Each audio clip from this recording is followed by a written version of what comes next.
जय जय जय जय शाश्वतम् आदिनाद ब्रह्म ओंकार शाश्वतम्।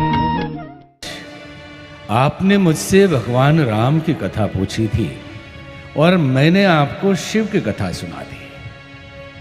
अभी तक शिव जी की कथा चल रही है।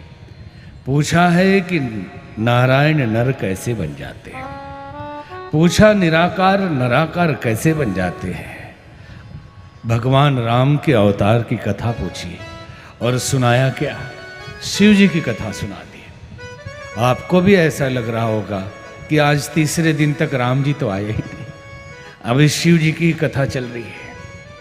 तो याज्ञवल्क्य ऋषि ने भरद्वाज जी को कहा, हे भरद्वाज, मैंने इसलिए शिव कथा सुनाई कि जो सच्चे शिव भक्त हैं वही राम भक्त हो सकते हैं, और जो सच्चे राम भक्त हैं वही सच्चे शिव भक्त हो सकते हैं। ये मुझे पता चल जाए कि आप शिव भक्त हैं तभी आपको राम कथा सुनाऊं, इसलिए ये सुनाया।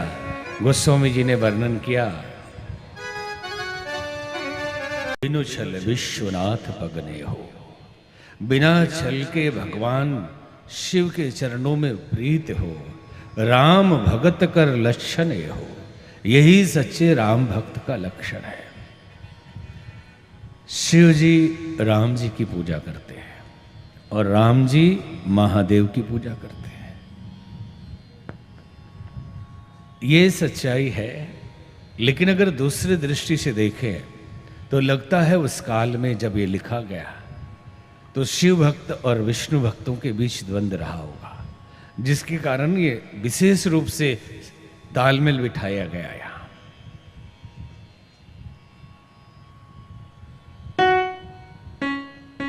ईश्वर एक है, कहते एको देवा सद्विप्रा बहुधा वदन्ति। परमात्मा एक है और ज्ञानी लोग उसे अलग अलग नामों से बोलते हैं। ब्रह्मा बड़े कि शिव बड़े कि विष्णु बड़े, ये लड़ाई भी चलती है। हमारी दृष्टि में तो परमात्मा कण कण में व्याप्त सत्ता है। लोग कहते हैं कण कण में परमात्मा है, हम कहते नहीं है। आप कहेंगे ये क्या उल्टी बात कर दी, ईश्वर तो कण कण में है। हम कहते कण कण में परमात्मा नहीं है, हर कण परमात्मा है।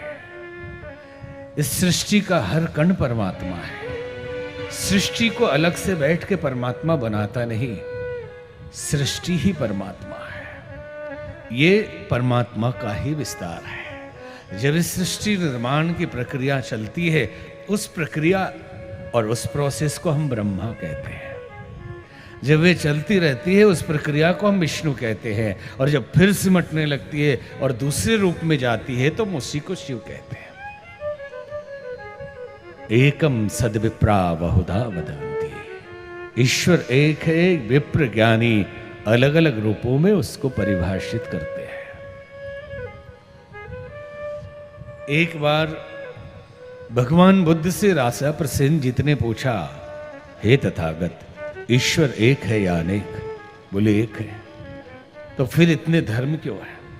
बोले एक ही ईश्वर को पाने के अलग अलग मार्ग हैं, फिर ये आपस में लड़ते क्यों हैं? तो उन्होंने कहा इसका उत्तर मैं कल दूंगा। और अगले दिन एक हाथी मंगवाया।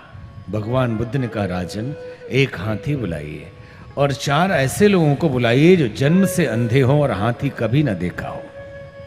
एक को सूंड के पास खड़ा किया, एक को पूंछ के पास खड़ा किया, एक को पैर के पास खड़ा किया, एक को कान के पास खड़ा किया।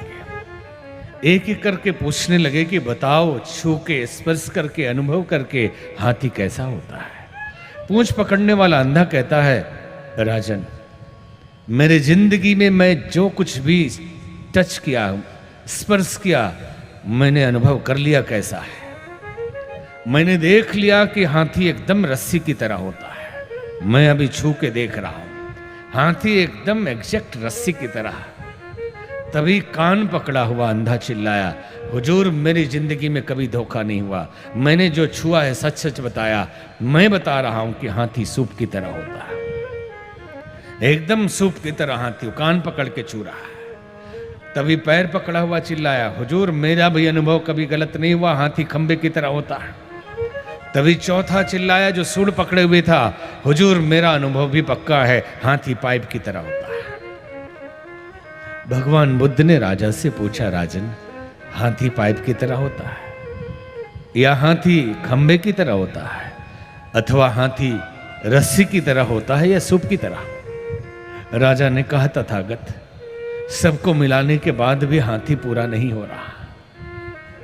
इस संसार में ईश्वर अनंत है, या तो ईश्वर ही हो जाओ, बाहर रह के ईश्वर को नहीं जाना जा सकता, या तो आप ईश्वर हो जाएंगे। संत कबीर कहते हैं, हेरत हेरत हे सखी कबीरा गया हेराए, बूंद समानी समद में अब कत हेरी जाए। बूंद एक दिन चली समुद्र को ढूंढने, क्योंकि गुरुजी मिल गए। बोला, बूंद तुम H2O हो, तुम पानी हो, तेरा स्वरूप असली तो समुद्र है, समुद्र भी H2O से बना हुआ, तो क्यों नहीं जाके अपने स्वरूप का दर्शन करती हो, अपने स्वरूप में मिल जाती हो। बूंद चली, गिरी, मिट्टी में मिली, रेती में मिली, फिर से गायब हो गई, फिर बरसात बन के गिरी, फिर चलते चलते एक दिन समुद्र के पास पहुंची। जब पहुंची दर्शन किया, डर गई, इतना बड़ा समुद्र। फिर कहा उसने, जो गुरु था, कि समा जा उसमें, केवल देख के घबराने से नहीं होगा। बूंद समुद्र में गिर गई। पूछा, बूंद कैसी हो? बोले, कौन बूंद? मैं तो समुद्र हूं।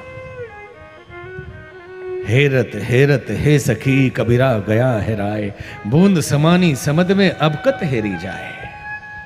तो या तुम मिल ही जाए, उसमें विलीन हो जाए। दर्शन होते हैं रूप के, परमात्मा के नहीं। जाके हृदय भगति जस प्रीति, प्रभुतः प्रकट सदात ही रीति। हृदय में जैसी भावना, जैसी परिकल्पना होगी, परमात्मा उस रूप में दर्शन दे देगा। लेकिन परमात्मा प्राप्ति का मतलब कि हो जाओ परमात्मा। अहम ब्रह्मास्मि, इस स्वरूप को पा लेना। तो क्या हुआ? राजा ने कहा, तथागत सबको मिलाने के बाद भी हाथी पूरा नहीं हो रहा। तो अर्थ समझाया कि इस संसार में जितने भी पैगंबर, जितने भी दूत, जितने भी ज्ञानी, जितने भी संत आते हैं, जिसका जितना अनुभव है वो व्यक्त कर देता है। और दिक्कत ये होती है कि उसी पे मोहर लगा देते हैं कि इतना ही परम सत्य है जो मैंने जाना है। तो जो अनुभव करता है वो व्यक्त कर देता है और ये कहता है कि इतना ही परम ज्ञान है, इससे बढ़ के कुछ नहीं है। अब दूसरा आया, दूसरे ने भी अपने हिसाब से अनुभव लिया, वो कहता नो वो नहीं, ये परम ज्ञान है। तीसरा आया, तीसरे ने भी, और कोई गलत नहीं बोल रहा, सब अपने अपने अनुभव बोल रहे हैं। लेकिन ये भी ध्यान रखना चाहिए कि परमात्मा क्या है? अव्यक्त है। अव्यक्त का मतलब जिसके बारे में बोला नहीं जा सकता। परमात्मा व्यक्त नहीं किया जा सकता, सिर्फ अनुभव किया जा सकता है। जैसे ही व्यक्त कर देंगे एक सीमा में बन जाएंगे, और वो असीम है, उसकी कोई सीमा नहीं है। भगवान कैसा? बोले ज्योति की तरह। अरे एक सीमा बंध गई और वो असीम है। भगवान कैसा? पूरे ब्रह्मांड से भी बड़ा, मतलब एक सीमा बांध दिया आपने। मनुष्य के मन की जितनी कल्पना होगी वो एक सीमा है, और परमात्मा असीम है। दिमाग वहां, जब मन को खत्म करते हैं तो ईश्वर तक पहुंचते हैं, और मन कहां से उसको नाप लेगा? तो जिसका अनुभव जैसा वैसा बता देते और दावा कर देते कि इतना ही भगवान है, इतना ही परमात्मा है, इतना ही परम ज्ञान है। इसलिए लड़ाई शुरू होती है कि इसका अलग है, उसका अलग है। अनुभव सबका है और किसी का भी पूरा नहीं है। पूरा उसी का माना जाएगा जिसने अनुभव कर लिया और अनुभव से अनुभव करवा दिया दूसरे शिष्य को या दूसरे अनुयायी को। बोल के बताया मतलब त्रिगुणों में फंस गया, और वो कंप्लीट नहीं है, क्योंकि व्यक्त है ही, हो ही नहीं सकता। तो आप व्यक्त करके कैसे समझाएंगे? सिर्फ गुरु तपस्या करा के जो अनुभव किया है, अनुभव करा सकता है। बोल के किसी को नहीं समझाया जा सकता। जो अव्यक्त है उसे व्यक्त करके कभी भी नहीं बताया जा सकता। जो असीम है उसे किसी भी शब्दों की सीमा में नहीं बांधी जा सकती। तो लड़ाई इसी बात की है।